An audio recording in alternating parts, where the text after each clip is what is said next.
Hi, everybody. I'm Dave Walker. Welcome to our actual play of Bite Marks, a Powered by the Apocalypse game written by Becky Anderson. We are going back in time, taking a little bit of a hint from uh, Werewolf of the Apocalypse, and we have techno-noir corporate capitalist werewolves protecting the city of New York.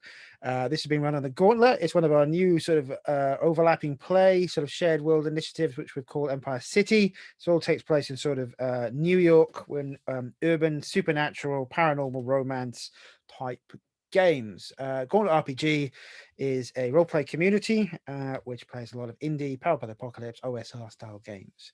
It has a inclusivity policy, which we are running and using, and we have set up safety tools as part of the game. We're using lines and veils, which we've established and gone through, and we are using the X card, which hopefully you won't need to use, but you might see being used during the play of the game, because this is a adult-themed adventure and story. We will open with a sort of framed opening, and then I will ask my players as we hit them. I will ask them to introduce themselves and their characters. So as we built the ties for this game in the background, our pack are all sharp dressed. They are terribly talented and effective movers and shakers in New York. They've got to control the power and the money, because, like, who else would? Actually, I just wanted to go back and check something that we did put up in our establishing questions. I forgot to go back on establishing question, but not interested in. Someone said zombies and undead. Do vampires count in undead? Vampires are cool. I just don't want to turn it into like any kind of like zombies on Wall Zombie Street stuff. thing. Yeah, gotcha.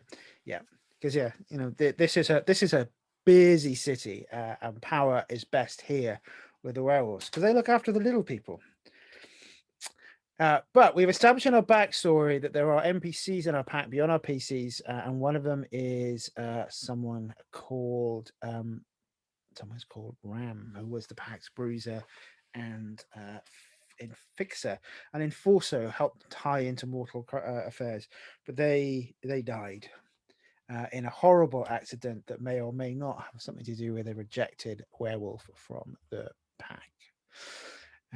So we are going to open up our game on a rainy cemetery in New York. It will be Woodland Cemetery out in Brooklyn, I think, to the Bronx. But it is one of those cemeteries you will definitely have seen in any film set in Woodlawn Cemetery, sorry, in the Bronx. It is rows and rows of marble as far as you can see, but here we have a mausoleum near the water, and the pack. All of them are in attendance, even the former Alpha Gunjan Khan, who is more commonly in India than in New York these days. So let us establish and let us introduce our characters one at a time. I'm going to introduce you in I think the most interesting audio for our audience to see them. But Bodhi, why don't you introduce us to Jessica? When we see Jessica for the first time, if we were cold opening on this movie, how would you look? What would the people see? So, Jessica is. Jessica's wearing a suit that looks like it's made from Vanta Black. It looks like a hole in reality, and is she's very, very still when she's not moving. It's like she's either moving somewhere or totally still, and you'd have to know her very well to pick up the extremely subtle clues that she's actually moved by this, but it's not in her nature to show it. Standing close by to them is the pack's Howl, Xenophon. Jim, would you like to introduce yourself and your character? Yeah, Xenophon is like 5'10", very slender, chiseled cheekbones, very androgynous, kind of, blonde hair, cut short, but very stylish and all this kind of stuff and everything. Wearing like a really well tailored black suit. This is not just like like very clearly they don't have like a suit they grab to throw on for a funeral. This is very clearly something that that is tailored to fit them and everything. And they've actually got gloves. They've got black gloves, and I feel like I am holding the like very large umbrella that Briar and I are both standing under. And I don't think I have a hand on Briar or anything like that, but I'm, close enough to them that we are both under this one umbrella. And that segues into Briar, played by Leandro. Would you like to introduce us to Briar, Leandro? Yeah, so Briar King is kind of trying to stand still next to Xenophon. Unlike Xenophon, they have thrown on like a suit that they just had because from where they came from their background, they're more used to slightly more casual wear. But you dress as the pack dresses, and Briar is still kind of like getting used to that because they're new to the pack. In fact, they're trying really hard not to fidget because they're kind of like they're bristling with some of that energy of being newly turned, having only gone through a few changes, and also there is kind of like just this restlessness that's trying to stop them from like fiddling with their cuffs, trying to like just feel this like trying to get used to the suit, and also trying to contain just a bit of like anger and annoyance at that this funeral is happening, but also trying to look cool because Xenophon is right next to them, and they got to keep their cool. Okay, and you're playing our pack's Cub, and our fourth player Donna. Do you want to introduce us to Maxim? And is Maxim part of the pack here watching, or are they standing from afar, or do they arrive? I'd like to you to frame as our prodigal what Yeah, your so relationship is. So I think Maxim the Prodigal did not arrive with the rest of the pack. He arrived separately, and I think he's standing near them, but I don't think it's a great big funeral, so it's not like there's that he can get lost in the crowd or anything like that. He is in a really good suit, but the more attentive people around, probably Xenophon, will notice that it doesn't quite fit him like it should. It's not quite the uniform that it used to be. He hasn't worn this suit in quite a while.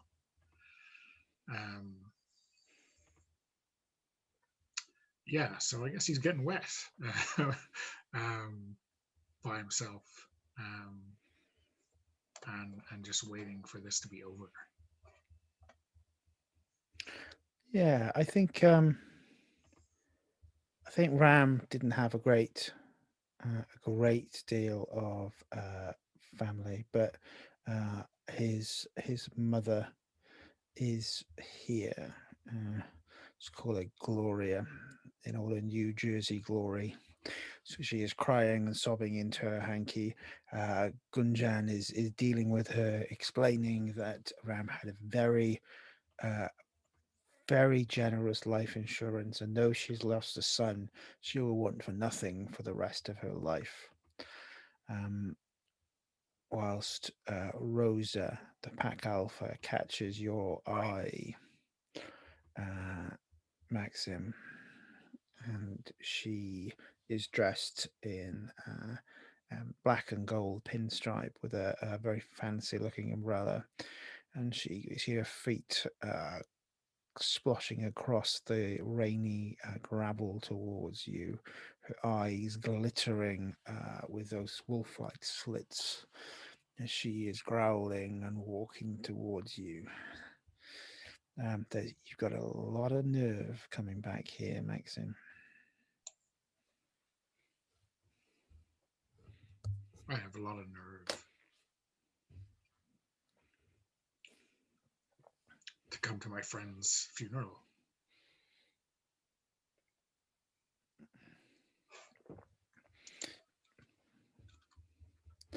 So this isn't a country club. You don't come and go as you like. You're one of us or you're not. This is a fucking graveyard, Rosa. And we're at a fucking funeral. Have some respect. She smiles and says, always the enigma. Hey, Maxim, show some respect whilst raising your voice and shouting. But you're right. This is not for now. It is good to see you.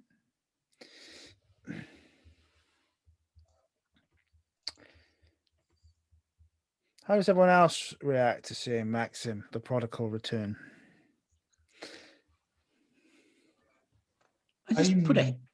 Go ahead. I'm 2 steps behind Rosa, just off to the side, looking for a kind of very subtle signal from Rosa that will say that I'm to quietly remove Maxim. I'm in work mode here. And I'm staying there because I don't know how I'd feel if I let that mask slip.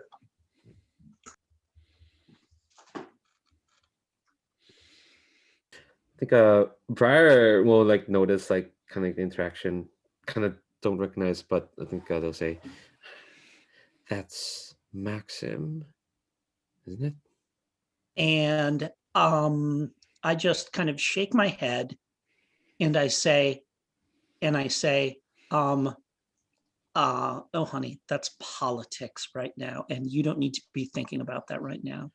This is the last time that you get to tell your friend how you feel about him. Please don't throw that opportunity away. And I kind of gently place a hand on his back and kind of do like turn us towards the grave. And I say, and I say to him,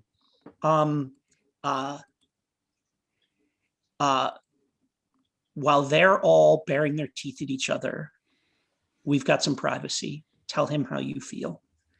And I am going to provoke him to spill. Yeah. So, provoke spill is a move rolled with heart, which is one of your core stat blocks in Bite Marks. If you are successful, it provokes the other character to reveal something intimate. The 7 to 9 means you often have to reveal something back. It's a great thing because you add pack pulls and get ties and all sorts of things. Yeah. Do we have a rolling room or? Oh, I've put it in the safety and support. There is a link to roll for your party. Oh, cool. Okay. I am also deeply happy with the idea that people can roll 2d6 if they miss the connection of physical dice in their hands. Crap. Can you just drop it into the chat? Yeah, absolutely. Oh, there we go. There it is right there. Thank you. So I got 2d6. And you're rolling with heart. Boom. So that is an 8. My heart is 3. So that puts it to an 11. So on a 10 plus, you force the other character to use the spill move with no bad moves on yourself. So now let me ask another question, which is just as we're learning the game here. Yeah. My heartbeats are comforting, persuasive, and enigmatic. And I feel like I was both persuasive and comforting there. Is that that is correct. That, you can mark one. Yeah. What I will do, because this tends to get quite intense and role playing emotionally. If you spot you're hitting it, you mark a path when you hit your heart with the heartbeats, which is just what you've done, right? When you gain 4 ties, when you display pack culture, when you show a moment of heartfelt camaraderie, or when a skill move tells you to. Well, I And- will try and- to remind. Oh, sorry, Jim. Yeah. Yeah, and we're just trusting each other to do that when it Yeah, makes sense. Yeah, It does, absolutely. I'm not. If you think you've hit it, then you know your character's better than me. But what I will try to do, remember to do is at the end of a scene is remind people to check their mark paths. Right, you can only take up to 5 advances before your character comes to some sort of ending in this game. It's designed for shorter form play. So the final question I have is there any mechanical weight to marking either human or wolf, or does it mean anything? Or Well, you can if you're in human form at the moment. Okay, so if you are in human form, you mark on your human path. If you're got a it. Cool. wolf, Okay. you mark on your wolf path. Fantastic. You get an advance when your human path and your wolf path are both maxed out, so it makes you play in both forms. That all okay with everybody? Everyone happy with that? Neat. So, yeah, you have provoked the spill. So, with a spill move, werewolves' feelings and emotions are much closer to the surface in humans. And the close nature of the pack means that you express them more readily. This is a game with feels and things. When you open and truthfully express, when you openly and truthfully express one of the following: your desire for pack mate, why you're hurting, what you're angry about, what you're afraid of. You add 1 to the pack pool or pack mate. You do not have to be provoked into a spill. You can just choose to spill if you are that sort of character. The pack mates can make you spill. Cool. Yeah, Leandro, how does Briar react for the spill? Yeah, I think like they let out like a breath they didn't realize they were holding. Classic YA cliche there. And I think you'll notice that like, yeah, Briar's eyes are like quite red. They have been crying quite a bit. And they just kind of like, yeah, that makes sense.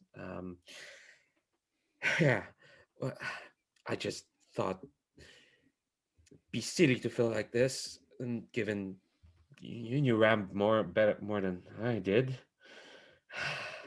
But yeah, I'll talk to him. We're quite close, like I think, to the cask, so you can still hear Briar like kind of like turning the eyes to where Ram has been laid, and it's just saying,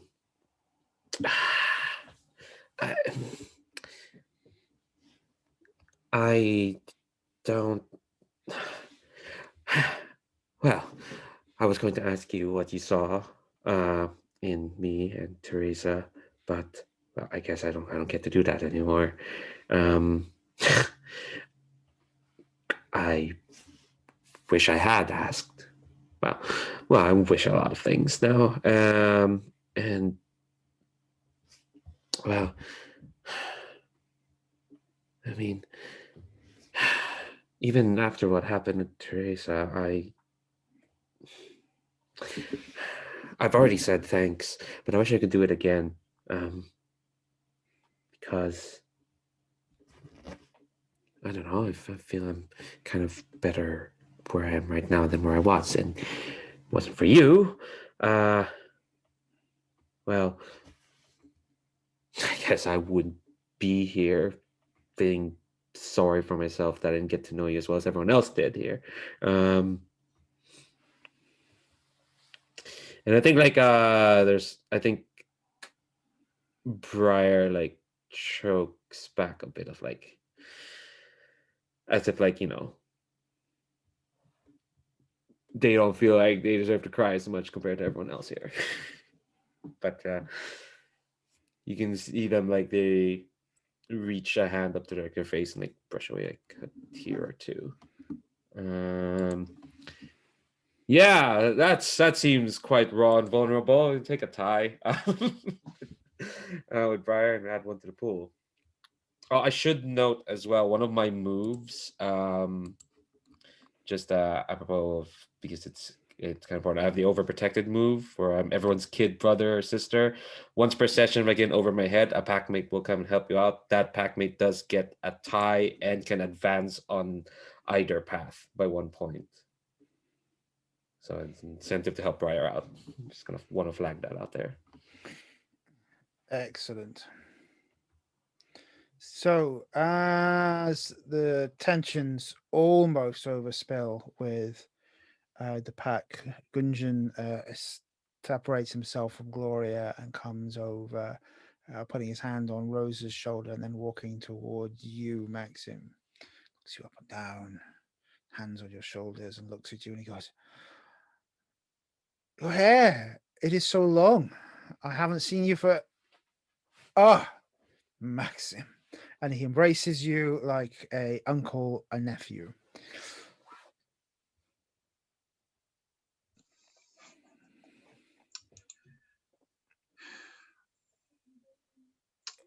Gunjan, it's yeah, I'm sorry. These are the circumstances we meet again. Says, families fight. That you come home is most important. Hmm? Yeah,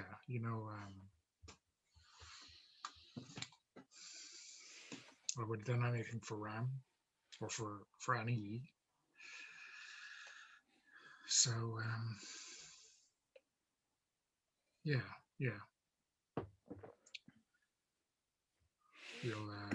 we'll raise a drink in his honor back at the club, huh?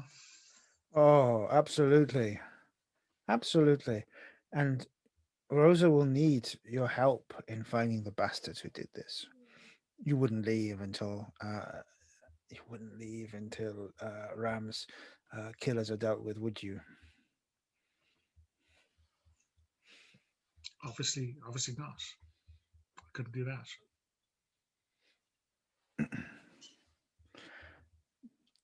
He smiles and says, "Yes, we will see you later at the club." I said, "If you wish, you may stay with me while you're in town."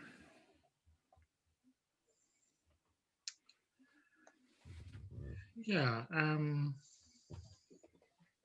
I guess I will. I'll stay somewhere. I don't want to impose upon you. We'll talk to the others. See who's got spare space. I'm only staying for a few days. I need to get back to Bombay. Ah, okay. Well, I will. I've told people that I won't be back for a while, so I can stay around for as long as I'm needed.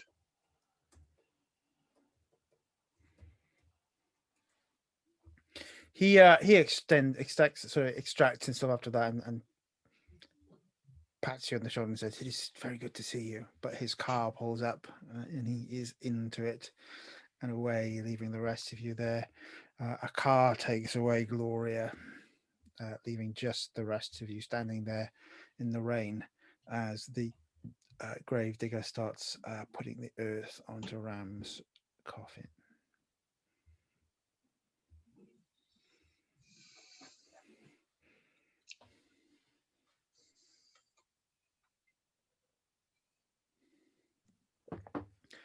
I think Rosa looks up and down at everyone being so somber and quiet and says, "Ram would not like this. We are extremely, extremely sober for 5 p.m. on a Friday." I couldn't agree more. I feel like, and just like without missing a beat or hesitation, I say, and I believe it's my turn to pick up the tab. So, shall we? She smiles, and I think, yeah, whether you travel together or a car, or actually, I think it says, "I just can't face, I can't face a car at rush hour in the bridge."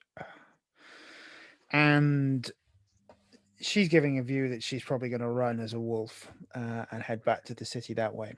Now, I'd like to establish again something in terms of our feelings for what happens to one's clothes when you werewolf in this game. Do they change with you, or are we having continual naked, half naked shenanigans? Any preferences? Feeling if we want to flaunt our money, we wouldn't mind having clothes that rip apart because we can just get change. But for convenience sake, I'm down for they just transform with. I'm happy to do that. Now, when you change form into a wolf in this game, you can, if you've got time and you're not under pressure, you can just do it. If you need to do it under pressure, or if you want to have some of the soup ups from going into, I suppose, a more powerful wolf form, you give in to the wolf.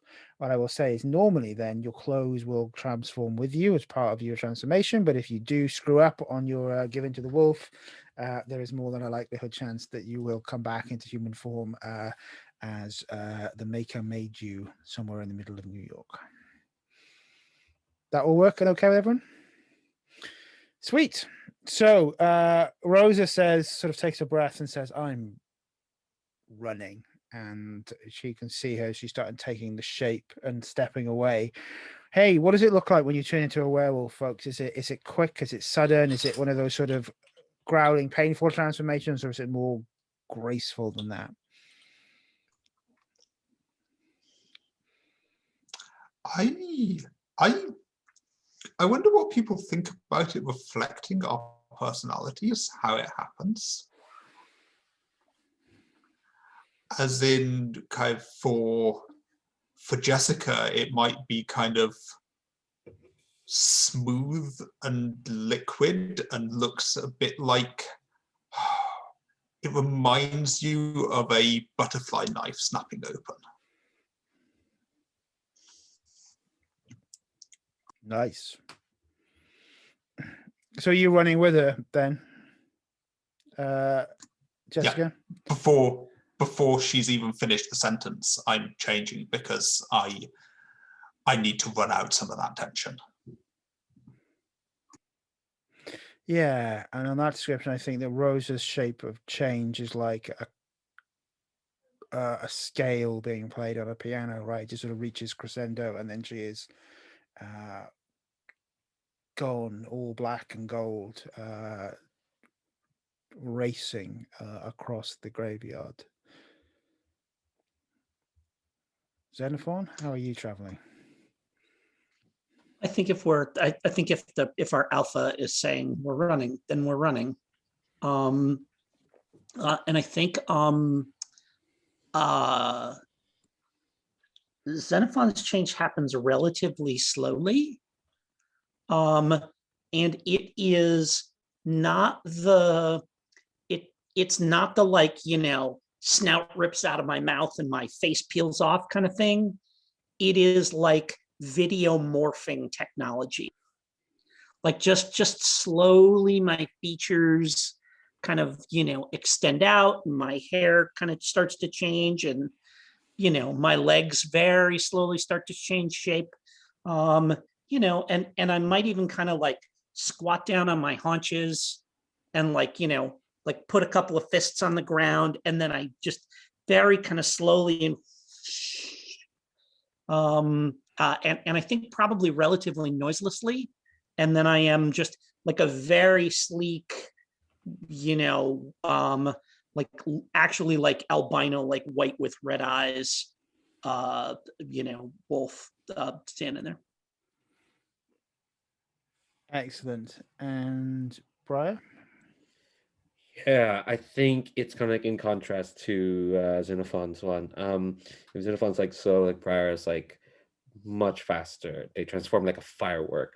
It's like they kind of like do. It's like they got all this energy. They just need to like let out. So they even like maybe do like a unnecessary combat roll for that. In the middle of that roll, it just kind of like boom, suddenly wolf. And when they kind of like land on their feet, there's kind of like some shake, like a bit of shaking to like get used to the form. But once that's done, suddenly they're like raring to go. Not sure what kind of wolfy at Briar, so I have to look. I have to look up what wolves look like. Oh no. Jim will be back in a sec. It's all right. He's done his transformation. Carry on. Yeah, finding your own wolf picture is important as finding your civilian and superhero ID, right? That is definitely part of this game. And Maxim, as they all start chasing after Rosa, who was not the alpha when you left. This is slightly strange. Yeah, I think we get a shot of him kind of following Jessica as she transforms, like seamlessly and perfectly and off at the distance. And Maxine's transformation is painful. It looks painful. You can hear joints cracking, and it's like him enforcing his will upon nature, like making this change. And I think he's just like a fairly average, nondescript timber wolf. Kind of just gray with a few tinges of brown, and he follows the pack without any. Yeah, there's no hesitation once he is in wolf form. He's just off after them. Excellent. And how often have you become a wolf since you left the pack, Maxine? I think he has been doing it. When there's sometimes you just gotta be a wolf, right? Yeah. So he is not being avoiding it. He's just being out there by himself for a while. In another part of the country, I guess. So yeah, he's not unused to it. Like, I think he's just unused to running with the pack again. Cool. So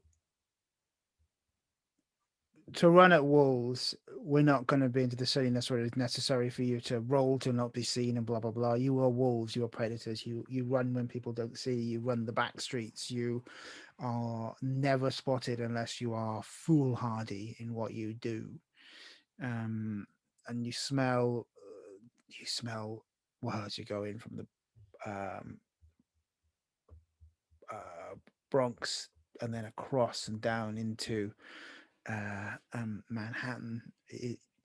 You smell the different smells in the neighborhood. You see the melting pot of New York disappear before you as you start closing back in on the southern tip of Manhattan, where Wall Street and the wealth of America is found.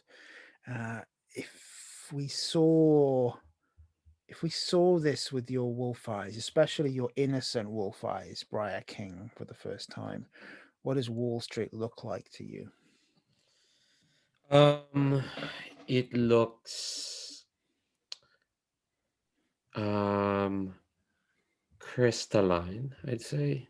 It's flashy. It's like shiny. It looks more fragile than I expected. That's like so precarious how you can like paw at something, it'll cause like a cascade somewhere while the rest of Wall Street kind of like works to contain that cascade. It feels like you're walking on glass, which kind of shows how adept wolves have to be to walk on glass, I guess. To be masters of this space, you got to be really masters of yourself. Awesome. And Maxime, to your eyes, and you haven't looked upon this place for some time, what is out of place here that you spot that the others haven't seen? It must have happened so gradually they just didn't see it. But what is out of place? I think there is like looking at people walk down the street as they completely fail to notice us. They look more like prey than before. They don't know what's going on, but something is going on in the city that is preying on them. Slightly hunched shoulders, just an aura about people that they know they're under threat more than ever before. Awesome. And then you approach Rose's club. It is exclusive. It is chrome and black outside, and to step into the opulence of moneyed New York, trader, banker money in New York. The music is beating. There is bottles of champagne on the table, some of them which are more than an average American will earn in a month in terms of cost. But Rosa, as you sort of approach, turn back into your form, moves to the VIP dais that is the heart of your kingdom. And it's almost like vassals looking on you in terms of the power, the network that you influence here. The way that these are your prey. You can feel their money, their deals, their trades, their basic feelings of wanting to be like you. But you take to the dais and the red cord is put across, and it might as well be a force field for when it's over there. People stop looking at you, stop paying attention, and Ram's favorite drink was what, Xenophon? Xenophon, even? Oh, Ram.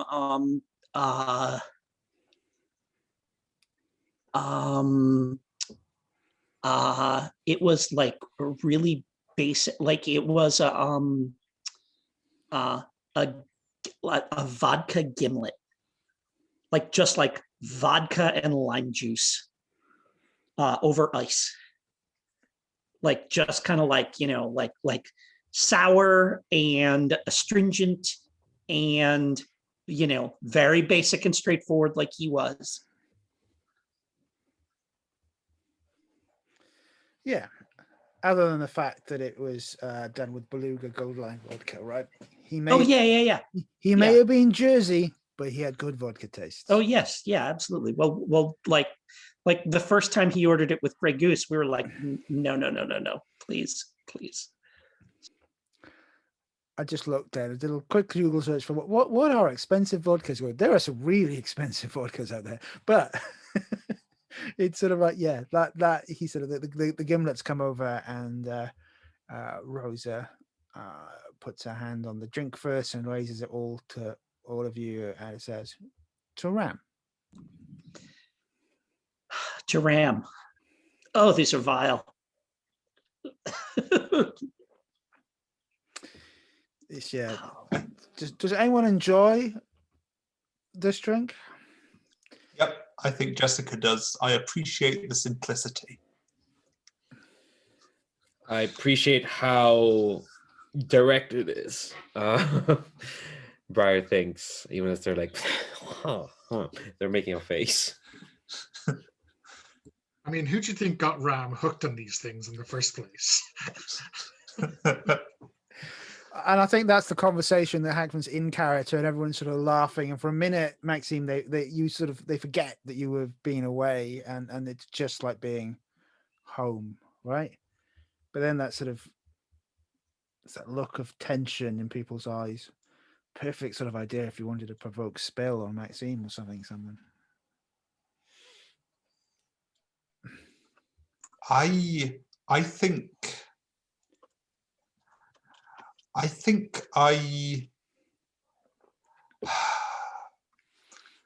think this is a few drinks in, because I don't think this is something that I'd do sober. Sure. But I'm looking at Maxim, and I just say, why now? And leave it there. So that, again, I will nudge people continually to provoke the spills when I see it, and I will try and sort of nudge you until it becomes second place when I was running this with my group recently. Someone even built a little app for their phone they could hold up to the camera that said "spill" and it would go across the screen, right? Because this is your superpower in this game, because it really does benefit the pack. But I will try and nod and push people towards it till it becomes second nature. So provoke skill with some heart for me there, Jessica. Okay, my heart is 0, I think. Yep. And so let's re-roll those. That is a 5. Caught by the delayed roll for your party action there. This is the thing that you've got to love still about the flaky roll for your party is the thing you think you've got a 12 and then you've got a 4. It's good for tension. But it's I get a hard move, which I'm going to hold for the moment and let you go back and role play and see how Donna and Maxime respond. Like, I think,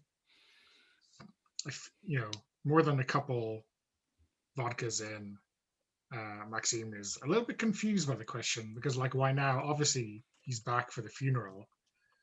And, he doesn't know what people expect. So, yeah, I think after kind of a moment of silence where I think, Maxim's feelings of confusion are probably very evident to everyone. Say, if I could have been here, I would have done everything I had been able to. Like, Ram was like a brother to me. And if you think I'm here like to rub people's noses in something, then I don't think you ever knew me. So you're back then? Or are you leaving again?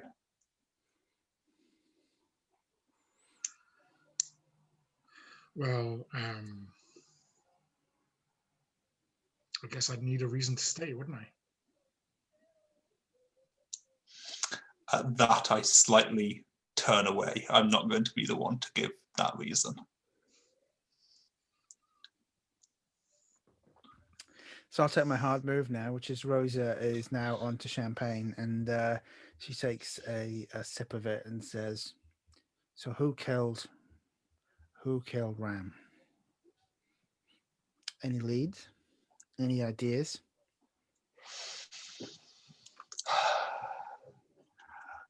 I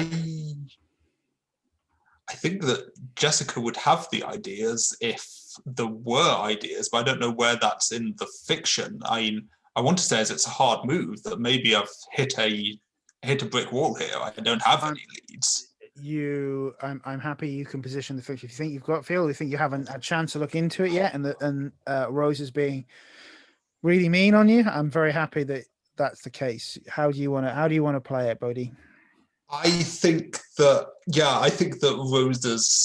Rosa's being mean. I don't think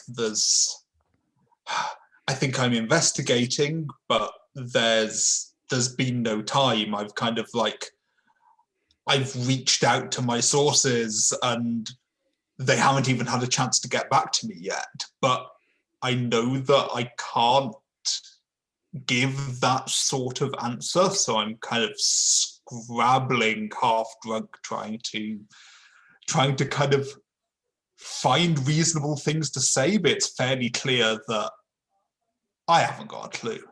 She sort of raises her eyebrow at you and saying, "So you just take your time. Just make sure that no one else dies while you're figuring it out, right? Still, when we find this one, we find whoever did this. They killed Ram." And then she looks at Briar and says, "What term do we think is given to someone who bites you or makes you a werewolf, Briar? What's that term?" Ooh, gosh. Just me googling terms. Anyone else has got an idea they want to throw in? I'm more than happy to help that point. Ooh. I guess it would be very corporate to call them like their sponsor. Sponsor's fine. I love it. He said, it says, Ram was your sponsor and they laid down your life for you. You're going to find the fucker who killed him and you're going to tear their throat out. It's time you earned your keep. Got it? Yes, Rosa. Of course. I want to pay it forward to him. Said, if you don't, you can join your trash girlfriend out of here. I understand. I won't let the pack down. What makes you think that this isn't exactly what they want, Rosa?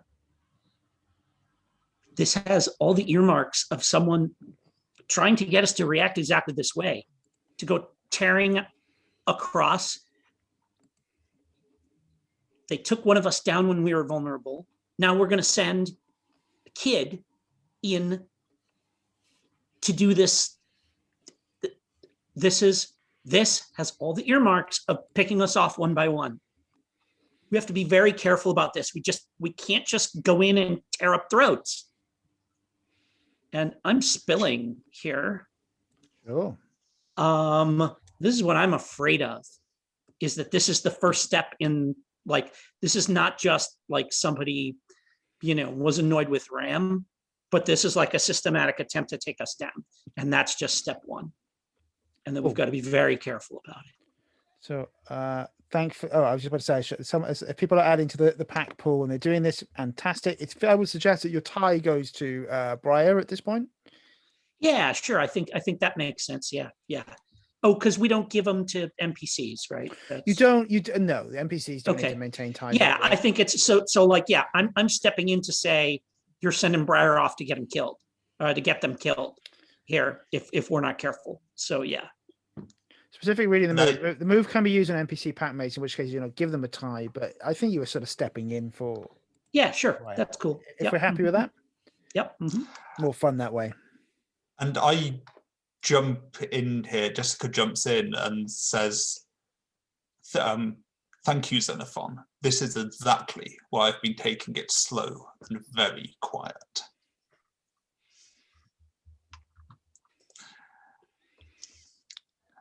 I don't know what to do. So Rosa, like, what did you have Ram doing for you when he got fucking killed? Says, ask the kid. Kid was with him. Did we decide what's happening? No, I'm giving you a chance to establish the fiction. Where were you, and what happened? Okay. I do want like some help with this. You can just give the mortal signs of it, and then I will add something on the background of it. Okay. So where were you? We established that Ram stood up to stop you from being killed, but who was nearby? Yeah, I think it was probably I think we were outside, probably like wherever headquarters we have, because we've got the club, but we've got our offices. We were just clocking out, but because we work hard, clocking out is not till 10 o'clock. So it was late. It was getting close to late at night, and I think we were headed towards like the parking lot. Because Ram wanted to like drive, because they were telling me that like don't get too excited. Just you don't have to go into wolf form, and you don't have to go into a wolf for everything, for every time you travel. You gotta. I think he was telling me to keep a foot on both sides. He's striking me more as like a fixer. If he was a playbook, he would be kind of like a fixer kind of guy. Yeah, I think that's what Brian explains. We were like out right outside the parking lot, talking to to the guard to Spencer, and I well, because I didn't have a car, because I was just gonna go. I was going to wait out at the front, and he was gonna drive up.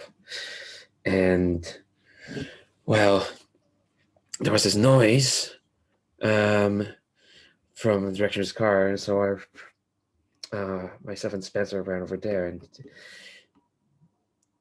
his car, the left side of his car was torn out, and he was lying on the ground, and he was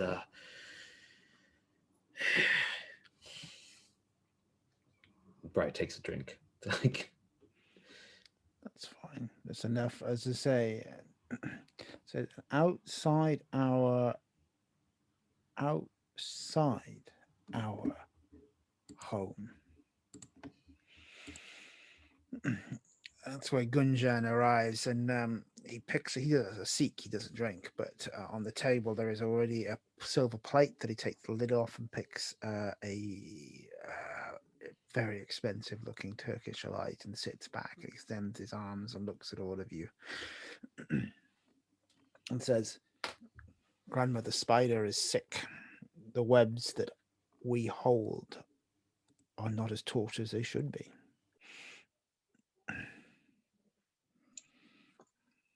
Has anyone noticed, like, what's going on since I left? Like, people outside are, something's wrong. Something else is wrong. I don't know.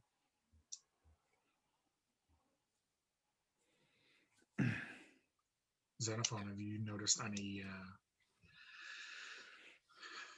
changes on your spreadsheet? Right, you gotta have some kind of macro that's crunching how people are feeling out there. I sigh at the reduction of my art to, like, this like vulgar description. But I turn to Rosa and I say, he's right. Our first obligation is to Mother Spider. We all know that. It may be that if we help her spin her web, she'll lead us to who did this. And so I'm using my silver tongue here, which is playbook move I have. We attempt to persuade a packmate to comply with or ignore a tradition. And our tradition of, we take care of Mother Spider, she takes care of us. And I'm trying to convince Rosa that should take precedence over her, revenge quest here. So I'm gonna roll plus heart. See what we got here.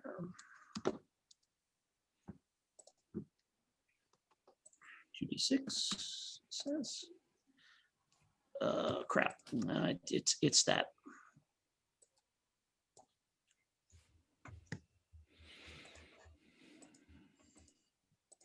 I haven't got the URLs of any of the dice rollers that seem to be starting to populate through the community at the moment yet. So if anyone's got anything else that they think is a better dice roller in future, do give me a link. Yeah, the roll with me.xyz is fantastic. So that's a 7 plus 3 gets me to a 10. So what happens on a 10 plus for this move? So Jennifer? on a 10 plus for this move, let me tell you what happens, and that is that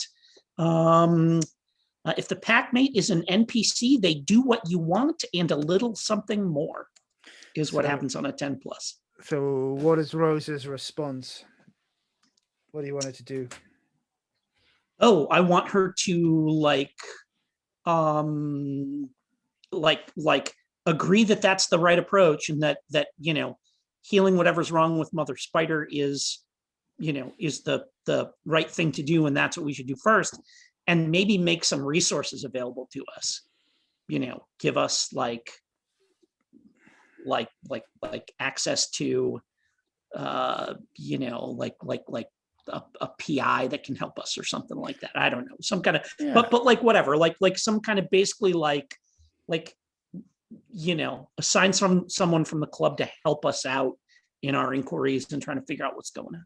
She sort of nods. Looks, damn it. You're always right, Xenophon.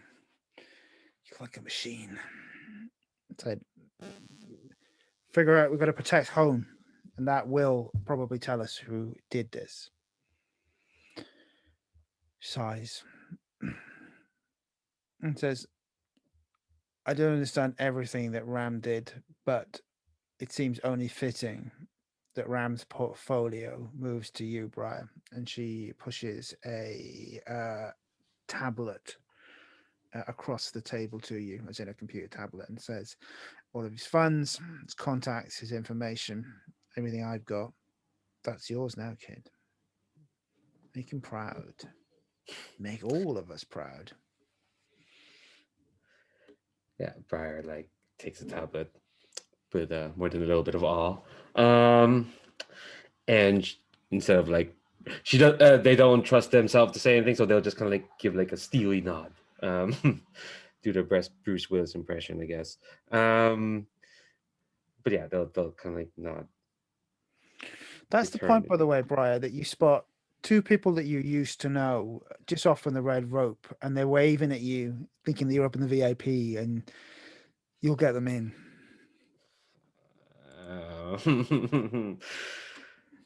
Oh gosh.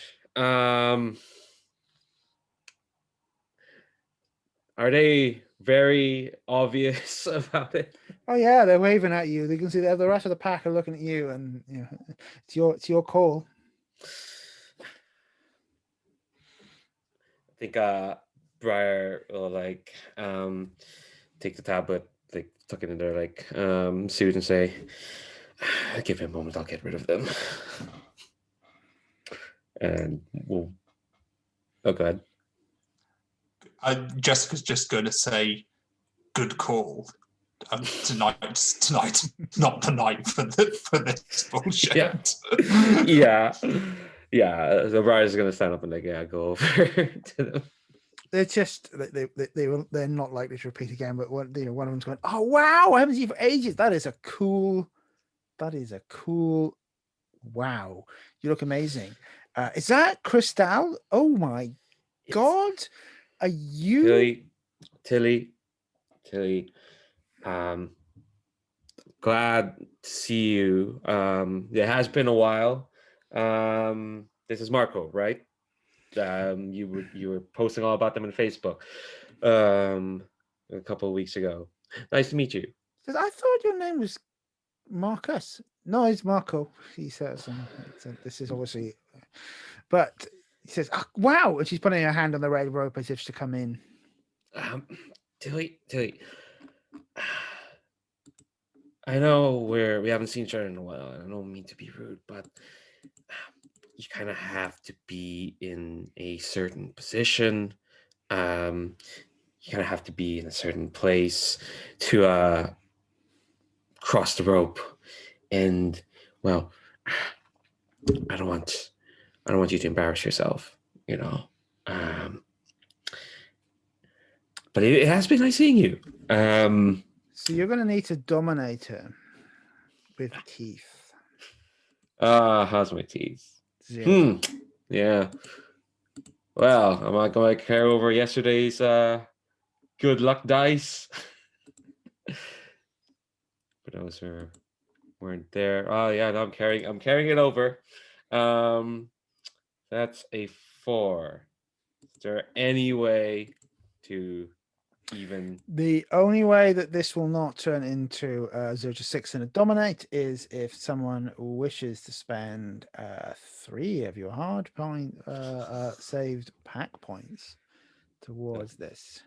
If someone goes to save me from this bind, they will get a tie and 1 to their path. If no one wants to, that's perfectly fine. But I'm just saying, there's an incentive. I think the next move is she sort of opens the red rope and is, I think, probably not going to step. It sort of steps past you and goes, "Oh, you're so funny, Jessica. What do you do?" I'm there in an instant, and I'm leaning in slightly closer than is comfortable, and I'm just saying they weren't joking. You're not invited. It sounds to me like you're also trying to dominate with your teeth. Yep. And so teeth is 2, and that is 7, 8, 9. And so Can I 7 to spend 9. 1 point to bump that up to a 10 since I'm there? You can take that off the pack if you wouldn't mind, but that then turns it into 10 plus. You've got full control of the situation. Tilly and Marcus sort of look at you going like, nice friends you've got here, Briar. And they step back beyond the rope, and the rope is done. And it's like the force field has come back up again.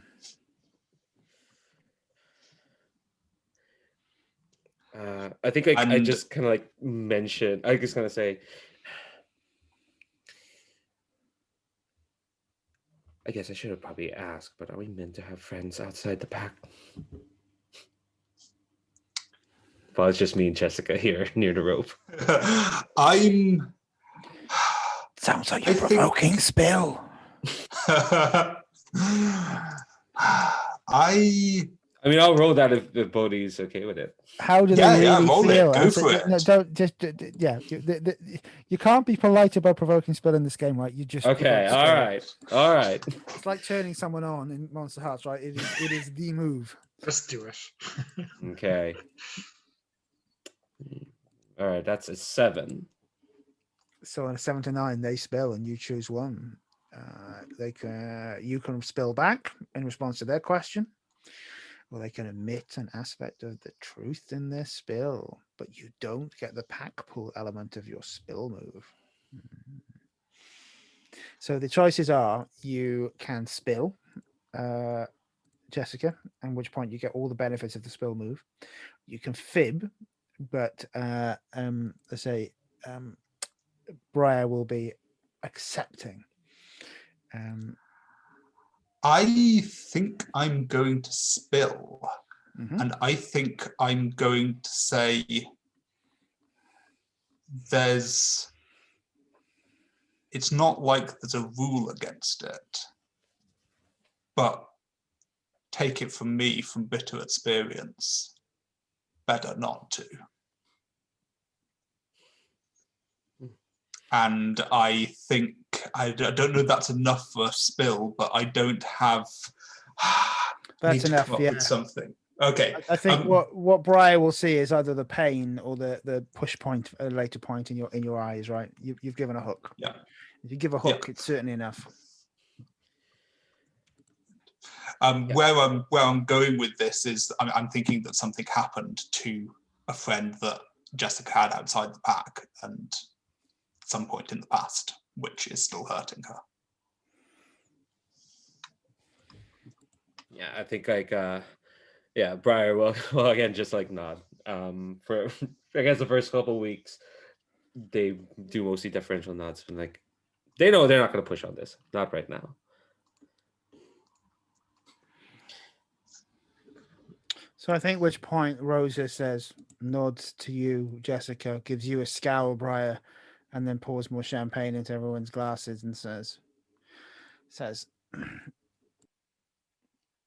well, we've drunk to Ram. Cheers to Maxime, back in the fold. And that feels like a chink glass where we will time out this evening. Just watching there, I can see a number of ticks on people's sheets. I don't think people have probably ticked enough. Remind yourself where the tick points are when you played your heartbeats. Jim, I don't know if you went for persuasive when you were convincing the alpha. Jessica, you were fast when you were dealing with the folks there. Maxime, it felt that you were bruised in your exchanges. It certainly felt that you were either young or insecure, Briar. You definitely explained a moment of camaraderie when you had the toast, so everyone should have one more on human path. and I think most of you displayed pack culture because you owned the VIP lounge. Okay. I've got to put, when I was running this last time, I've got to put the sticky note in front of my screen, which saying at the end of the scene saying, check your paths, because it's on you. And if I don't, until you get into your DNA to do it, you might miss some of them, but you're probably tapping up. So is it 1 tick per scene, or how does that? Every time, well, generally it is sort of per scene, yeah, Jim. So okay. yeah. In a dramatic moment in a scene, as if we were in a TV movie, it was a scene. I would count I would say there were probably 2 phases to what we just saw in that last scene, which was the stuff around the table and then the escalation to conflict. And I would have taken those as 2 sort of different exchanges. But you'll see your human parts are fitting up pretty quickly. So, you probably want to do detectiving in wolf parts if you want to wolf out next time. Okay, so we'll come towards a timeout there. We're probably too early to do. Well, we might do if there's anyone who got any wishes they want to throw. But does anyone want to throw a star at anyone for anything this evening? I enjoyed quite a lot of your characterization. Anyone want to throw a star? Let's go and keep it order. Briar, Leandro, any stars? Yeah. My default one for first session is just nailing like this vibe. I love this corporate wolf culture we built up. Lounger into the VIP. The VIP lounge. All these people in suits drinking this rich vodka. Like I know there was heart and feeling because they're drinking to a dead comrade. But if I was on the other side of that rope, I mean, I myself probably wouldn't even be allowed in the club. But but I would look at them being like, God, they're but yeah, I love the setup so far, and I love like basically the 2 scenarios we're in, like the funeral and the club. Felt like everyone got a chance to like in those scenarios they got a chance to like at least like look for a character's voice, and I think people got those fairly well. But yeah, excited for things to get weirder, but I'll leave that for wishes later. Awesome, thank you, Leandro. Donna? Yeah, as usual, loving everyone's characters, especially liking Jessica's, I'm going to do this or else I'll have to do something else that I don't want to do kind of feeling, which is definitely hitting the mark. And Dave, again, you have a prodigal in the group, so give me some authority to butt heads against, and I'll be happy. Don't worry, I'm setting you up for that. All is good. Bodhi? Yeah, stars for... I feel like I say this every time because people on the gauntlet are so good at it, but kind of leaning so hard into the feeling of the game and kind of like throwing in things that support that. It kind of, yeah, that's great. I really, really enjoy kind of how much that was happening in this session. And in terms of wishes, do my usual thing. I'll go back on wishes, stars first, and I go. Yeah, sorry. Celebrate and then ask for more. Jim, any stars from you? Yes, yeah. I mean, the usual stars all around. I session zeros are just so much fun. I immensely enjoy them. Top of my head, started Donna for oh my God, why are you back? It's a fucking funeral. That's why I'm back. Okay, like don't read too much into this, people. Even though, of course, like it's more that, but just the way that he was just like for Christ's sakes, it's a funeral. Show some respect. Was like very. That was a very New York moment. As someone who has been to, more than his share of like a few actual New York funerals, that was like he's got a lot of nerve being here. It's a fucking funeral. Shut the fuck up. He can be here if he wants to be, So like that was fantastic. That's just that was a lovely moment. I really like that. Bodhi for Jessica, like giving the kid a chance, and then like the second they crossed the line was like, yeah, no, not kidding. You're not welcome here. That was fantastic. I really like that. And Leandro just a joy to have you play your naifs as always. So it's like, but I like your the thing at the grave was fantastic, and thank you for going along with that. And just that little like that really set the tone for the kind of confessionals that we're going to be giving each other. And I'm really looking forward to more of that. So awesome. Let's go back on any wishes. Jim? I mean, my meta wish is that I am in my new apartment and our internet is working and I could have my headphones and my microphone and all that kind of, full professional setup for next time, so that I can, deliver you can get the full Jim Crocker experience out of all of this. So that's what I'm hoping for. But definitely I don't want to go too far before we have people pushing at the alpha for who's going to be the alpha, like NPC alpha. I'm sorry, that is a like a situation which cannot stand, and I'm going to do everything I can to make sure that that it does not. So everybody look forward to that. Sounds like fun. Bodhi, any wishes? Yeah, I do my usual thing of a wish for myself that I want to remember to do next time. I feel like I'm hitting dangerous and fast in Jessica. I feel like I haven't hit much fiery yet. So kind of wish for you, David, push me hard enough that I'm forced to get fiery. Yeah. I'm letting people find their own voices often in session one, right? Because we all have this idea, we think the character's like this, and then we start interacting with, no, it's really not. And I will say, if once you've played your character, if those heartbeats aren't right, change them. All right, let's take like a hearts of ruling type approach. If they're not right, change them, because there's no point playing characters with role play that they're not like that. But I will push you to do something fiery. I feel like Jessica's like cold as ice until she can't be. I think it's all fire. The answer to that is, if you failed the move on the punks who wanted to get into that would have not have been a polite response, right? Yeah. Clean up on aisle 5, right? Donna?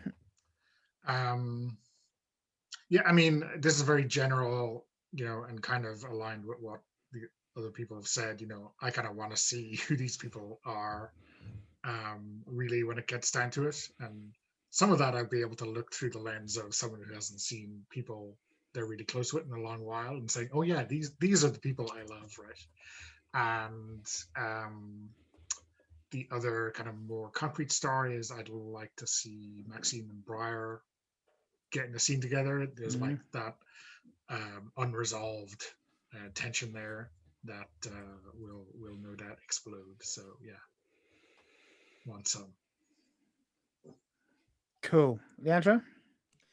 Yeah, I think my main wish is I kind of want to see more of this weird urban fantasy world with this grandmother spider stuff, because I did try to look up what the heck are glasswalkers. I missed out on this whole white wolf thing. Well, probably because I wasn't. Well, no, I would have been 5 probably. But sorry. I know.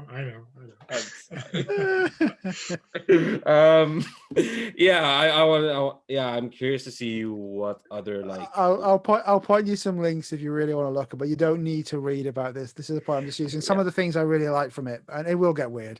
I guess that's what I want to see. Is like what's the weirdness in this world that has let werewolf capitalist Wall Street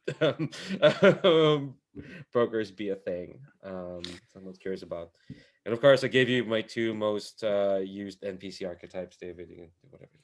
Yeah, don't worry, I will. But it's like when I first run the game, session 0, let the characters find their voice, and then we can bring some pain. Because if you go straight into a conflict, you just end up you need to use the dice, and you still haven't found your character voices, and I don't know what your characters are pushing towards. So this was our establishment. This is our pilot episode. It is to be continued, where we will be in our 4-point werewolf techno-noir thriller. thank you, as always, for those of you who have played with, for your amazingness. Bodhi, it is lovely to play with you for the first time. And I look forward to seeing you all next week. Jim, really good luck with the move. I hope it all goes well, my friend.